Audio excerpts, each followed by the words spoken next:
Hello बच्चों, देखिए हम लोग अब क्वेश्चन नंबर 4 करेंगे। क्वेश्चन नंबर 4 में हमसे मेजर प्रोडक्ट पूछा है और ये रिएक्शन दिया हुआ है। ठीक है, इस रिएक्शन में अगर आप इसके रिएजेंट को देखेंगे तो यहाँ पर देखिए बच्चों दिया हुआ है KOH H2O। बेसिकली ये आपको दिया हुआ है डाइल्यूट KOH दिया हुआ है। अब आपको याद आना चाहिए कि जब भी आप एल्डिहाइड कीटोन या कार्बोनिल कंपाउंड का डाइल्यूट KOH के साथ रिएक्शन करवाते हो तो क्या होता है।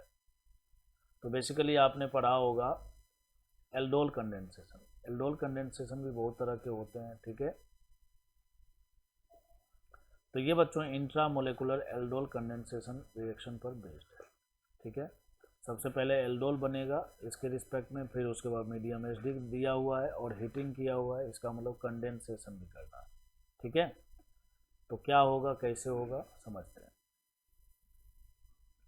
देखिए बच्चों, ये जो KOH है ये बेसिकली क्या है, एक बेस है और बेस का काम होता है एसिडिक हाइड्रोजन को निकालना। ठीक है, बेस का काम होता है एसिडिक हाइड्रोजन को निकालना, पहली बात। दूसरी बात ये है कि जब इसमें एल्डोल हम बनाएंगे तो आपको पता है साइक्लाइजेशन होगा, और साइक्लाइजेशन हमेशा फेवर करेगा किसको, 6 मेंबर या 5 मेंबर रिंग को फेवर करेगा। ठीक है, 6 मेंबर या 5 मेंबर रिंग को फेवर करेगा, और 6 मेंबर रिंग क्या होता है, स्टेबल होता है। ठीक है, तो देखिए बच्चों, ये जो C डबल बॉन्ड O है, इस C डबल बॉन्ड O के इस तरफ भी हाइड्रोजन है और इस तरफ भी हाइड्रोजन है। ठीक है, इस तरफ भी हाइड्रोजन है और इस तरफ भी हाइड्रोजन है। दोनों हाइड्रोजन में से ज़्यादा एसिडिक हाइड्रोजन कौन सा है, ये चीज़ हम पता कर सकते हैं। ठीक है, जैसे मान लीजिए कि आप यहाँ पर भी निगेटिव चार्ज मैंने H+ निकालिए, निगेटिव चार्ज बनाइए, यहाँ पर भी H+ निकाल के निगेटिव बना लीजिए। अब हमें देखना है कि दोनों निगेटिव में से ज़्यादा स्टेबल कौन सा है। तो दोनों निगेटिव में से ज़्यादा स्टेबल बच्चों ये राइट हैंड साइड वाला है। क्यों है, क्योंकि देखिए इस निगेटिव को रेजोनेंस की स्टेबिलिटी मिल रही है, तो इस निगेटिव को भी रेजोनेंस की स्टेबिलिटी मिल रही है। यहाँ पर देखिए ये जो मिथाइल है ना, ये +I इफेक्ट लगाएगा, और इधर क्या है बच्चों, मिथाइल के बाद 2 कार्बन, ये बड़े ग्रुप हैं। ठीक है, तो कहने का मतलब यहाँ पर ज़्यादा I इफेक्ट लगेगा। ज़्यादा I इफेक्ट लगेगा तो आपको पता है कि एनाइन की स्टेबिलिटी घटती है डोनर ग्रुप के द्वारा। ठीक है, तो दोनों में से ज़्यादा स्टेबल एनाइन ये है, तो इसीलिए ये बेस जो है एसिडिक हाइड्रोजन यहीं से निकालेगा। Logic number 1। लॉजिक नंबर 2 ये भी है कि अगर आप यहाँ पर एनाइन बनाते हो तो यहीं से अटैक होगा, तो अटैक होगा तो बच्चों 1 2 3 और 4 मेंबर रिंग बनेगा। देखिए 1 2 3 4 मेंबर रिंग बनेगा, और आपको पता है कि 4 मेंबर रिंग जो है हाईली अनस्टेबल होता है due to high angle strain. ठीक है, तो किसी भी हालत में हम एनायन यहाँ पर नहीं बनाएंगे, एनायन हम यहाँ पर नहीं बनाएंगे, हम एनायन यहाँ से करने का एसिड बेस रिएक्शन हम यहाँ से कराएंगे इसका। तो एसिड बेस रिएक्शन जैसे हम यहाँ से कराएंगे तो यहाँ पर एनायन बनेगा। ठीक है, पहले स्टेप में आपको पता है कि एनायन बनता है। दूसरे स्टेप में क्या होता है, तो दूसरे स्टेप में ये जो एनायन बना है ये न्यूक्लियोफाइल बन करके क्या करेगा, इस वाले दूसरे कार्बोनिल पर अटैक करेगा। दूसरे कार्बोनिल पर अटैक करेगा, जैसे अटैक करेगा बच्चों ये खुल जाएगा, यहाँ से खुलेगा तो फाइनली क्या होगा,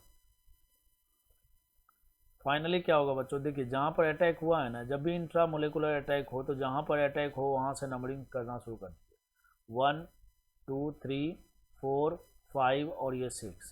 देखिए 1 2 3 4 5 6 हो गया, इसका मतलब ये है छठा कार्बन पहले कार्बन से जुड़ेगा, तो आपको कुछ नहीं, यहाँ पर एक 6 मेंबर का रिंग अपने मन से सबसे पहले बनाना है, बना दिया। फिर उसके बाद अब आपको इसका नंबरिंग भी कर देना है जैसे आपने किया है, यहाँ पर 1 2 3 4 5 और ये 6 कर दिया। अब आपको देखना है कि कहाँ पर क्या है, तो 1 पर देखिए ये C डबल बॉन्ड O था जो कि खुलने के बाद ये O- में कन्वर्ट हो गया है, बोलिए हाँ या ना। फिर उसके बाद बच्चों ये जो O- है ये वाटर से, देखिए यहाँ पर क्या है, वाटर है सिस्टम में मौजूद, तो ये वाटर से क्या करेगा, फिर ये हाइड्रोजन लेकर OH में कन्वर्ट हो जाएगा, होगा ना। तो इस O- को आपको OH में कन्वर्ट कर देना। और वैसे भी आप जानते हो एल्डोल, एल्डोल का मतलब होता है एल्डिहाइड भी होगा और साथ ही साथ क्या होगा, उसमें OH ग्रुप भी होंगे, अल्कोहल भी होंगे, तो ये OH में O- OH में कन्वर्ट हो जाएगा।